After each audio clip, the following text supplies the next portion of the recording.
Ga wasu fina-finan Indian Hausa na musamman daga kamfanin Sultan, Boda 2 sai kuma Boda 1 sannan da akwai ɗan fashi sai kuma ɓarkeke na gaba kuma ƙulli kuma ƙarfe sannan da akwai nakiya dukansu daga kamfanin Sultan masu burbuɗa wato Honorable Sultan na Gwale. Domin samun waɗannan ƙasatattun fina-finan Indian Hausan kai tsaye ka suburbuɗe su ka saukar da su a wayarka ba tare da ka sha wahala ba.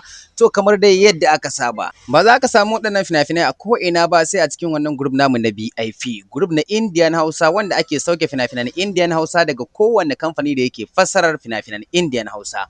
Sannan kuma ba kyauta ake shiga wannan group ɗin ba. Idan ka san kyauta kake da tunanin za a sanya ka to kada ka mana magana. Idan kuma za ka iya biyan 'yan kuɗinka a sanya ka a wannan group ɗin to ga number mu nan akan wannan bidiyo sai ka ɗauka ka mana magana ka ce kana son shiga tsarinmu na Indian Hausa ka mana magana akan WhatsApp ko akan Telegram za a amsa maka nan take a tura maka 'yan tsarika ka biya 'yan kuɗinka sannan ka ba da lambar ka a suburbuɗa ka a cikin wannan group ɗin.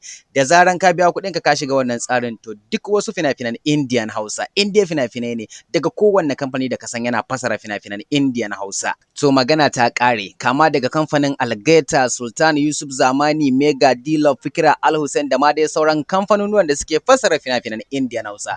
Za a sanya ka a cikin group ka fara saukar da duk wani fim da kake so. Duk wasu fina-finai da suka fita a baya baka same su ba. To da zaran ka shiga wannan group din zaka gan su barkatai sai dai ka ta zabar wanda kake so kana saukarwa a wayanka ko kuma kana kallon su a cikin group ba sai ka saukar ba. Yanzu haka da ka duba daga gefen wannan bidiyon zaka ga fina-finai nan a jere kowanne da sunansa da megansa da kibiyansa.